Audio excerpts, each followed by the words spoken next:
You know, you did American Sniper. Why was this so important to do as your directorial debut? Yeah.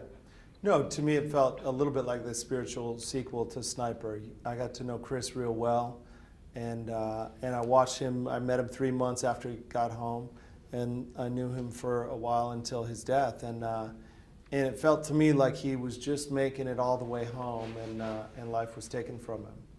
And so I wanted to be able to tell the rest of that story and to tell it in the feature length of an entire film rather than just having it be the end part.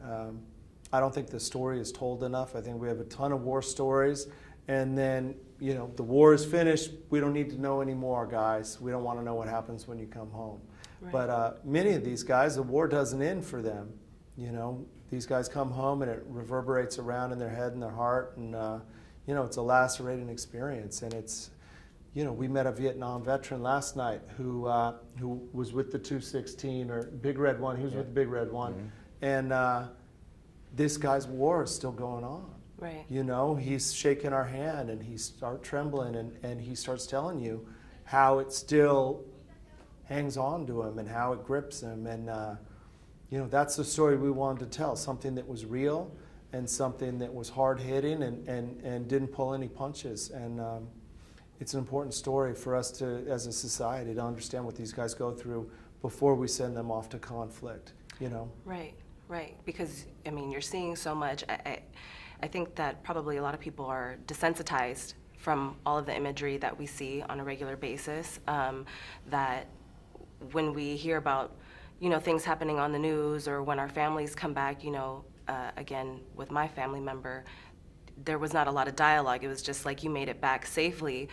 Yep. And I know that for you, Adam, you didn't really necessarily want to be a part of putting yourself out there and telling this story. How did you kind of change your mind about that?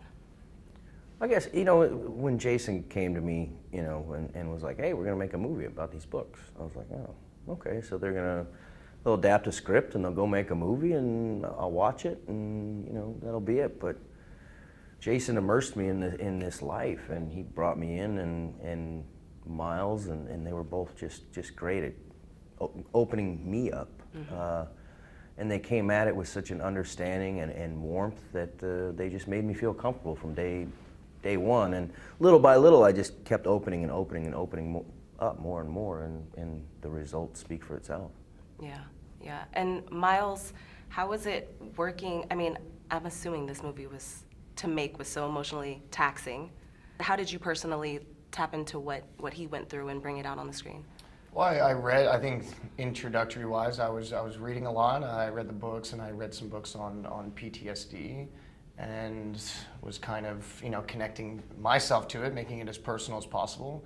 And I felt like I was surrounded by a lot of, subject matter experts. I had this guy who was an open book, and I could ask him any question. It didn't matter how tough it would be to revisit it. Adam, you know, felt an obligation to for this story to be told honestly. I think he knew what it could do to help people. Jason, I mean, this guy's been embedded in this world for a while now, and he's really such a wonderful person to have direct me with this type of material, because the guy is extremely passionate and knowledgeable about it.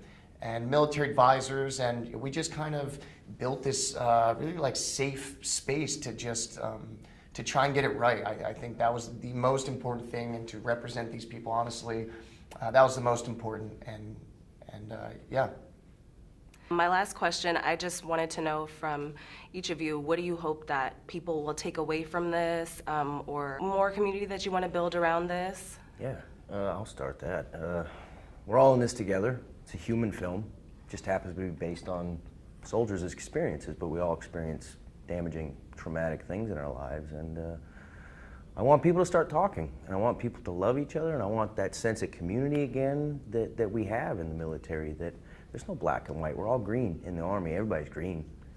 You know, we have differences of opinions. You fight it out, and you move on. You carry on, and that's what I want people to take away from this, and to help each other. If someone's down, you pick them up. And if you're down, you reach out and you ask for help. That's it. Yeah, and we hope this film provides a better understanding for the civilian population of what these guys go through, so that we can have a new understanding and move a little closer to our veterans and to our understanding, have the courage that the film gave you to reach out and call someone Right. that we know that's a vet Right. and say, hey, I just saw this movie.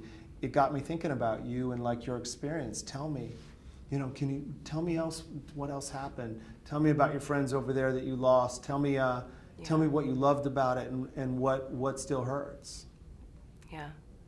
Miles? Yeah, I think this movie personalizes it and humanizes it, and like you said, we're getting almost desensitized to it because we've been in this world for 16 years and everything's kind of blasted at us, but it's shifted and it's focused and it's used as propaganda, or it's used for some kind of political movement or social movement, and I just think we need to, I don't know, kind of let that stuff go for a minute and understand this is somebody's son, brother, mother, sister, whatever it is.